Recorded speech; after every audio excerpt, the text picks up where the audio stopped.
അപ്പോൾ എല്ലാവരും ഒന്ന് ട്രൈ ചെയ്ത് നോക്കണം. എന്നിട്ട് എനിക്ക് കമൻ്റ് ഇടണം. നല്ല ടേസ്റ്റ് തന്നെയാണ്. അപ്പത്തിനോ ചോറിനോ ചപ്പാത്തിക്കോ ഒക്കെ കഴിക്കാൻ പറ്റുന്ന കറിയാണ് കേട്ടോ. അപ്പോൾ എന്നെ ഒന്ന് സപ്പോർട്ട് ചെയ്യാൻ കൂടി വേണം. എല്ലാവരും എന്നെ ഒന്ന് സബ്സ്ക്രൈബ് ചെയ്ത് സഹായിക്കുക കേട്ടോ.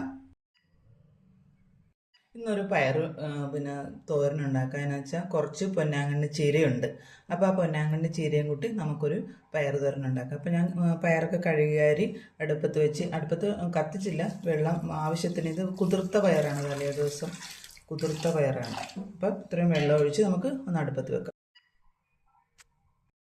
ഞാൻ ആദ്യം എടുത്ത് ചട്ടി ഒന്ന് മാറ്റിയെന്ന് വെച്ചാൽ അതിന് പൊട്ടൽ വീണിട്ടുണ്ടായിരുന്നു. അത് അടിയിൽ നിന്ന് വെള്ളം വീഴുന്നത് കൊണ്ട് വേറെ ചട്ടിയാണ് വെച്ചിരിക്കുന്നത്.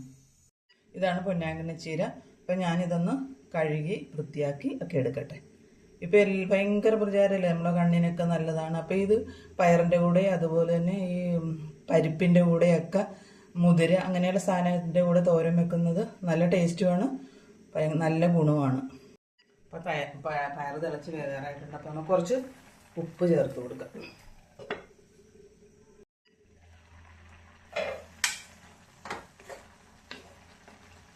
ഏകദേശമൊക്കെ വെള്ളം പറ്റി വരുന്നുണ്ട്. അപ്പോൾ പയറൊക്കെ വെന്ത് റെഡിയായി അവസാന സ്റ്റേജിലാണ് കേട്ടോ. അപ്പം നന്നായിട്ട് വെന്തിട്ടുണ്ട്. കുറച്ച് തേങ്ങ എടുത്തിട്ടുണ്ട്, ഒരു 1/4 ടീസ്പൂൺ മഞ്ഞൾപ്പൊടി എടുത്തിട്ടുണ്ട്, അതുപോലെ തന്നെ മുളക് പൊടി. പിന്നെ ഇതിന് മാത്രം ചേർക്കാവുന്ന ശകല ഉപ്പ്. അപ്പോൾ ഞാനിത് പെരട്ടിയെടുക്കുകയാണ്, ഇതൊന്നും ഒതുക്കുന്നില്ല, പെരട്ടിയെടുക്കുകയാണ് കേട്ടോ. പെരട്ടി കഴിഞ്ഞുള്ള ചീര ഞാൻ ചെറുതായിട്ട് അരിഞ്ഞെടുത്തിട്ടുണ്ട്. അതുപോലെ 2 തണ്ട് വേപ്പില, ഒരു വലിയ പച്ചമുളക് അരിഞ്ഞു വെച്ചിട്ടുണ്ട്, അതുപോലെ ഒരു 5-6 ഉള്ളി. ഈ ഉള്ളി നമ്മളിത് എല്ലാം കൂടി ഒന്ന് വാട്ടിയെടുക്കുമ്പോൾ അതിൻ്റെ കൂടെ ചേർക്കാനുള്ളതാണ്. പിന്നെ ഇച്ചിരി ജീരകം കൂടിയൊക്കെ നമുക്ക് ചേർക്കാം.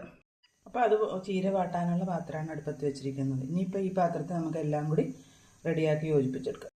പാത്രം ചൂടായിട്ടുണ്ട്, ആവശ്യത്തിനുള്ള എണ്ണ ഒഴിച്ചു കൊടുക്കുക. ഈ എണ്ണകളൊക്കെ എന്ന് പറഞ്ഞാൽ ഓരോരുത്തരുടെ താല്പര്യം അനുസരിച്ചാണ്. കുറവുള്ളവരുണ്ട്, കൂടുതൽ കഴിക്കുന്നവരുണ്ട്.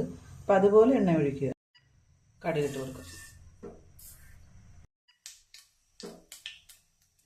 ശകലം ജീരകവും കൂടി ചേർത്തത് കേട്ടോ. ഞാനിതിപ്പോൾ ഒതുക്കാത്തത് കൊണ്ടാണ് ഇതിനകത്തിട്ട് പൊട്ടിക്കുന്നത്. അല്ലെങ്കിൽ നമ്മൾ അരയ്ക്കുന്ന കൂട്ടത്തിൽ ഒതുക്കുന്ന കൂട്ടത്തിലിട്ട് ഒതുക്കിയെടുത്താൽ മതി. ജീരകവും കൂടി ഇടുകയാണ്. ബാക്കിയുള്ളതൊക്കെ ഇടാം.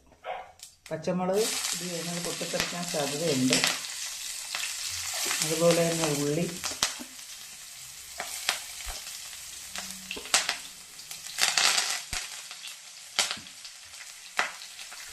അതൊന്ന് നമുക്കൊന്ന് ചെറുതായിട്ടൊന്ന് ഞാൻ ചീരയും കൂടി നമുക്ക് അങ്ങ് ഇട്ട് കൊടുക്കാം. രണ്ടും കൂടി എന്തായാലും വേകേണ്ട സാധനമാണ്.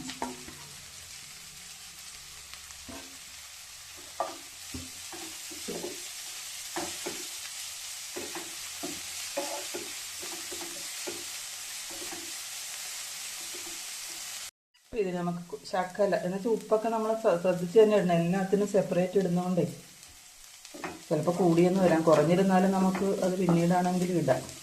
അപ്പോൾ ഇതിവിടെ ഇരുന്നൊന്ന് വേഗട്ടെ. പൊന്നാങ്കണ്ണി ചീരകൊക്കെ ഇപ്പോൾ എന്ത് പ്രചാരം. ഇതൊക്കെ പണ്ട് കാലത്ത് നമ്മളുടെ വീടുകളിൽ ചെടിയായിട്ട് ഇങ്ങനെ ഒരുമിച്ച് വളർത്തിക്കൊണ്ടിരുന്നൊരു സാധനമാണ്. പക്ഷേ അന്നും തോരനൊക്കെ വെക്കുമായിരുന്നു. ഇത്രയും ഗുണങ്ങളുണ്ടെന്നൊന്നും ആർക്കും അറിയില്ലായിരുന്നു. ഇപ്പം എല്ലാവരും തന്നെ അത് എല്ലാ വീടുകളിലും തന്നെ വെച്ച് പിടിപ്പിക്കുന്ന ഒരു സിറ്റുവേഷൻ. വെച്ചാൽ അത്രയും ഗുണമെന്നാണ് പറയണത്. അപ്പോൾ ഈ പൊന്നാങ്കണ്ണി ചീരയും പയറും കൂടിയാന്ന് പറഞ്ഞാൽ അത്രയും ഗുണങ്ങളുള്ളതാണ്. പ്രോട്ടീൻ കണ്ടൻറ്റ് കൂടുതലുള്ളതാണ് നമ്മുടെ ചെറുപയർ. ഇതെല്ലാം കൂടി ചേരുമ്പോൾ നമ്മുടെ ശരീരത്തിന് നല്ലപോലെ എനർജി കിട്ടാൻ സഹായിക്കുന്ന എല്ലാം ഉണ്ട് ഇതിനകത്ത്. ഇനി നമുക്ക് ആ തേങ്ങ ഒതുക്കിയത് അങ്ങ് വെച്ച് കൊടുക്കാം.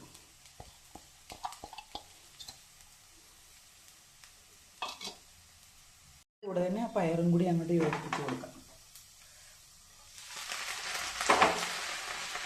ഇവിടെ ഇതൊന്ന് ആവി കയറട്ടെ. നമുക്കൊന്ന് മൂടി വെക്കാം. ഒരു ശകല നേരം മൂടി വെക്കാം. തീ കുറച്ചേ വെക്കാവുള്ളൂ കേട്ടോ.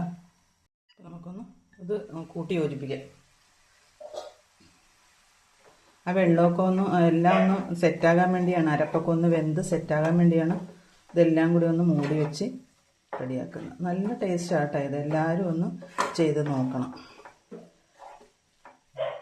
ഇതൊക്കെ അറിയാൻ പാടില്ലാത്ത ഒത്തിരി പേരുണ്ട്. ഇതിനെക്കുറിച്ചൊന്നും അറിയാവുന്നവരൊക്കെ ഉണ്ടില്ലെന്നൊന്നും ഞാൻ പറയണില്ല കേട്ടോ. അപ്പം ഇന്നത്തെ വിശേഷം ഇതാണ്. ഒന്ന് ഉപ്പ് നോക്കട്ടെ കേട്ടോ. ഉപ്പൊക്കെ പാകാണേ. ഞാൻ 2 തണ്ട് വേപ്പിലയും കൂടി വെച്ചിട്ടുണ്ട്.